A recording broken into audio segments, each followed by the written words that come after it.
Since they won't give us the Epstein flight list, we'll assume who's on it. The refusal to release the full Epstein flight list tells us everything we need to know. The people who control the narrative, the legal system and the media, have decided that we, the public, don't deserve the truth. Instead, they continue to protect the rich, the powerful, and the untouchable elites. Fine. If they won't tell us, we'll assume the assumption list. Since we're forced to play this game, here's how we're going to do it. The Hollywood donors to Kamala Harris, other political elites.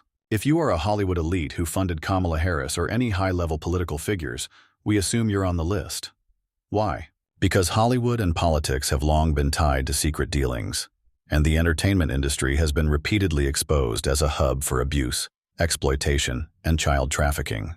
Epstein's circle was full of entertainers, producers, and corporate donors, so why wouldn't we assume more of them were involved? Anyone with the power to share the list but chooses not to. If you are in a position to release the full flight logs, the client list, or any other damning evidence, yet you remain silent, you're on the list. Withholding the truth is the same as protecting the guilty. The royals and the castle-dwelling, divinely appointed rulers. We've been told that certain families were placed there by God, but history and ancient texts tell us a different story. The Anunnaki, the so-called gods who manipulated humanity, play the role of divine rulers. If you're living in castles, claiming divine right while keeping secrets, you're on the list. Anyone with billions. They can't explain money talks, and in this case, unexplained billions scream.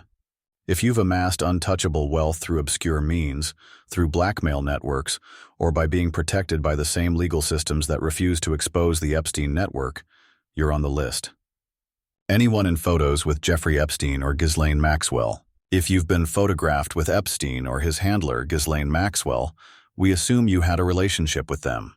If you can't publicly explain what that relationship was and how you were unaware of his crimes, you're on the list. Every victim who speaks out will be heard, and their accusations will be taken seriously. When the system refuses to prosecute, when evidence is destroyed, when the media runs cover for the guilty, the only option left is to listen to the victims. If someone comes forward with a credible accusation and the evidence aligns, we assume they are telling the truth about the perpetrator. The agencies that protect the guilty are just as guilty. The institutions that should be bringing justice, the FBI, DOJ, intelligence agencies, and the courts, have all had access to Epstein's evidence. Yet instead of justice, we got sealed documents, missing evidence, and suicides. If these agencies refuse to act,